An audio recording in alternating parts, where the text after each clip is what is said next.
Hello and welcome. My name is Oda Phi, and today I'll be reading Cyrus The Unsinkable Serpent, 1975, by illustrator and writer Bill Peet. I hope you'll join me, and if you have the book, read along.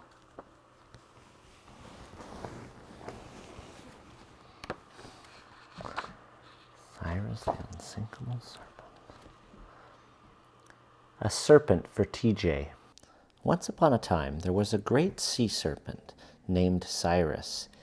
Even though he was a horrible-looking monster, he wasn't the least bit fierce. All he ever did was wander about in the sea with no idea of where he was going. "I'm tired of wandering," said Cyrus one day. "I wish there was something more exciting to do. I'd like to have some fun for a change."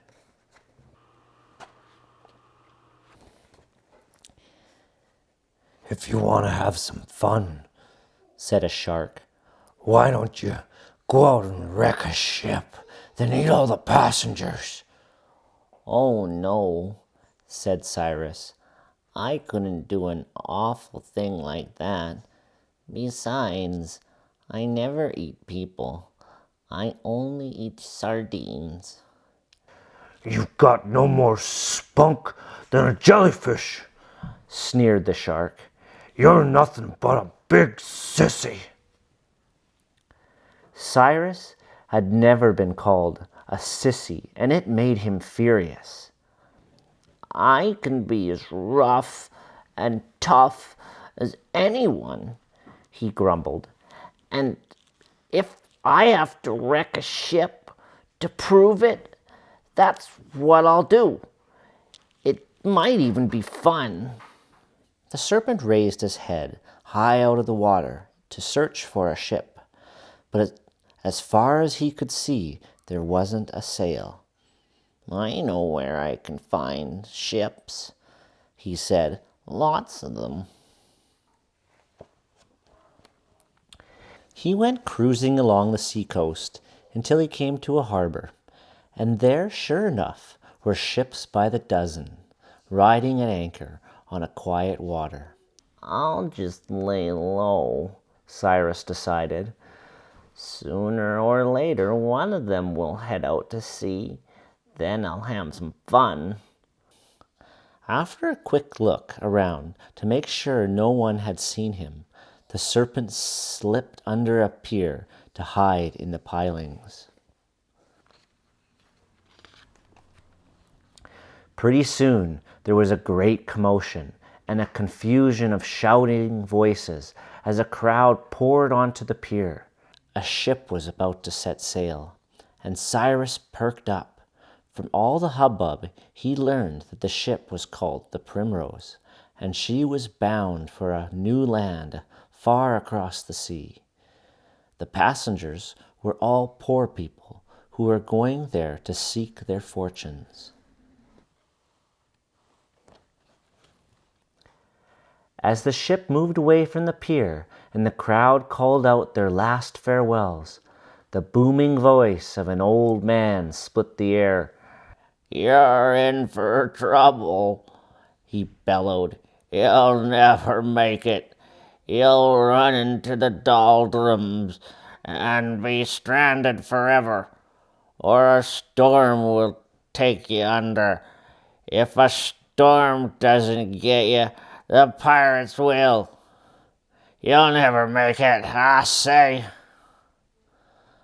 "Old scoundrel," muttered Cyrus.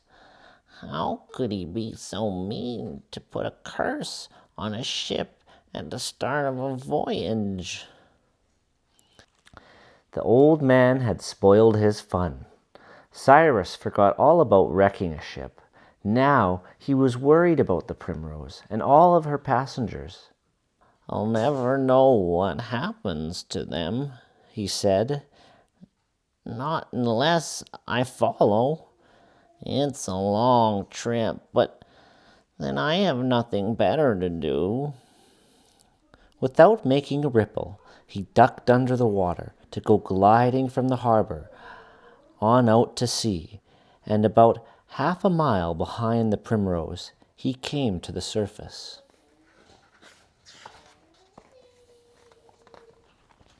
Cyrus would have caught up with the ship in no time, but he didn't want to scare anyone, so he went churning along at a slow, steady pace, careful to keep a distance.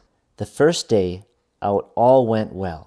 With the lively breeze behind her, the Primrose sailed merrily along over a rippling sea without a cloud in the sky, and on into the night with a bright full moon to light the way. So far, so good, said Cyrus. No storms, no pirates, and no doldrums, whatever they are. For 3 days the ship sailed along, without the least bit of trouble. Then, on the 4th day, just before sunset, a great stillness settled over the sea. There wasn't a breath of breeze. The sails of the Primrose fell limp, and all at once she came to a stop. Well, I'll be horn-woggled, growled the captain. We've run into the doldrums. We've hit a dead calm. What'll we do? Wait her out and hope for a favoring wind. How long will it be? No telling, said the captain. Maybe a day, maybe a week, or even a month. In a month, we'd run out of food and water. That we would, said the captain. But right now, we might as well get some sleep. Cyrus was not a bit sleepy, so he stayed up that night, circling around the stranded ship, trying to figure out some way to help. At last, he got an idea. Of course, he exclaimed. How very simple indeed.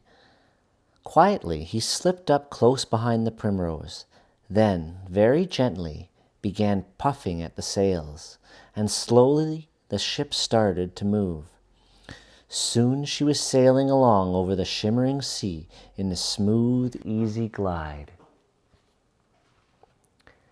He kept the ship going all through the night, and then, in the rosy pink hours of the dawn, a stiff headwind caught the sails, rocking the Primrose back on her keel.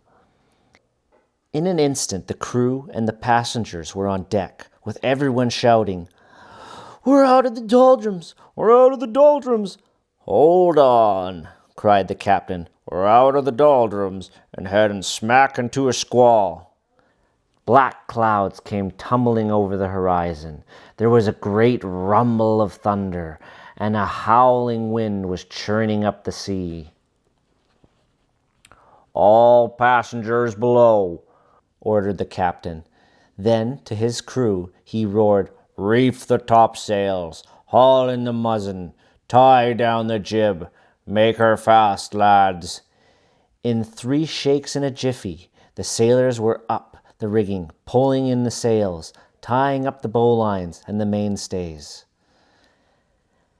And in half a shake, the captain and the crew popped down the hatch, just as a great wave crashed over the bow. A second wave swept over the deck, and the Primrose was rocking and reeling. The waves kept coming, great towering waves, and the ship began to founder. Cyrus saw in a second that the ship could never last out the storm, and he came leaping over the waves to the rescue. He reached the Primrose just as she was heeling over and about to go down.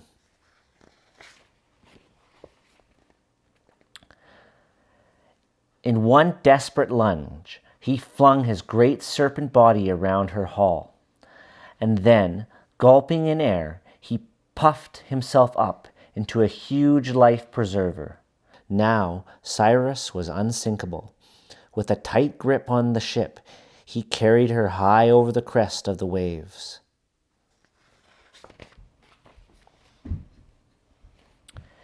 This way, he managed to keep the Primrose afloat until the storm finally let up, and the wind died down to a whisper. The sea had calmed down to a ripple, and once more shouts of joy echoed from the deck of the Primrose. "It's a miracle," cried the captain. "A bloomin' miracle. I thought sure we were goners." "So did I," sighed the Serpent as he watched the ship sail away. Cyrus was much too weary and bedraggled to go on, so he flopped down on the sea for a nap and was soon rocked to sleep by the gentle rolling waves. When the sea serpent awakened, the Primrose was now nowhere to be seen. "Oh, well," he said, "I might as well forget about the ship. After all, I've done my bit. But then, she still has a long way to go, and there could be plenty of trouble ahead.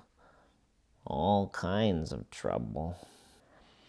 And away went Cyrus, charging full tilt over the sea to the west. He searched the sea for miles and miles to find nothing more than a pelican, and he was about to give up when he sighted a ship on the horizon. As he came closer, he discovered that this ship was flying a black flag. She was a pirate ship. On ahead, he spied the Primrose. The pirates were chasing her and closing in fast. "Avast, you lubbers!" roared the pirate captain. "Heave to, or we'll blast your tube to splinters!" "The devil take ya!" The captain of the Primrose roared back, and he kept his ship going full sail. But there was no hope of outrunning the pirates, and in less than a minute they had caught up and pulled alongside. Then, to the sea serpent's horror, the pirates opened fire. 20 cannons exploded with a thundering boom, blasting the masts of the Primrose to splinters.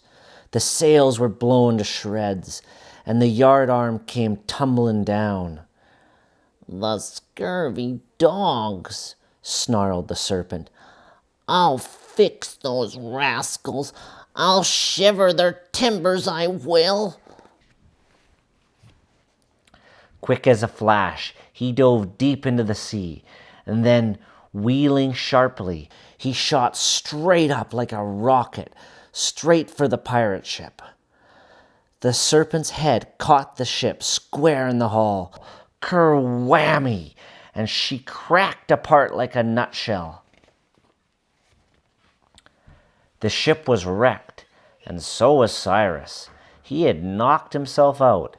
His eyes were spinning like pinwheels, and he sank below the waves as limp as an old shoestring. When he finally recovered and came to the surface, he was amazed to find nothing left of the pirate ship but bits and pieces. The pirates had scrambled aboard a fragment of the hull, dazed and bewildered, wondering what in the world had hit them. The crippled Primrose was drifting away to the south, with the passengers and crew crowded together on the deck. The captain and the crew had seen the giant sea monster destroy the pirate ship with one mighty blow, and they feared their ship would be next. "If the monster doesn't get us," muttered the captain, "we're done for anyways. There's still a whale of a long way to go, and we can't move without sails." "That old man was right, the one who made such a noise the day we left port. He predicted the voyage would end in disaster, remember?" "Who could forget him?" Cyrus muttered to himself. He was right about the doldrums and the storm and the pirates, but he didn't figure on me. I just might prove him wrong." The Serpent had slipped quietly up to the prow of the ship, and was eyeing the anchor chain. Gripping the chain tightly in his jaws, he gave it a tug. He kept pulling until it was strung out to its full length, and all at once the ship lurched forward, bringing cries of terror from the people on board. The monster! The monster! He's stealing the anchor! No! No! He's pulling us! He's hauling us off to his cave! He'll eat us alive! Hold on, roared the captain. How do we know what he means to help? After all, if he hadn't wrecked the pirate ship, the devils would have slit our gullets, and look, he's taken us west. If he keeps going, we'll hit land, so let's all cool down and enjoy the ride. Like a high-stepping steed hitched to a fancy carriage, Cyrus galloped over the sea, picking up speed as he went. The Serpent was anxious to get the trip over with, and he kept the Primrose going full tilt, night and day, without a let-up. Finally, one morning, the lookout was shouting, "Land ho! Land ho!" And sure enough, looming over the horizon was a great stretch of land. At last, the perilous voyage was over. With one last burst of speed, Cyrus carried the Primrose up on the beach, leaving her high and dry. Then, with an enormous sigh of relief, he headed back out to sea. As he swam on his way, the captain and his crew and all the passengers were gathered on a huge rock, and they gave their sea serpent hero a rousing cheer. Being a hero is exciting, said Cyrus, but I've had enough excitement to last for a while. What I need is a good long rest. Heading south, the giant sea serpent wandered off into the Caribbean Sea, where he found a peaceful little island, and he settled down in a palm tree to sleep a whole month. Cyrus was very tired for some reason or other.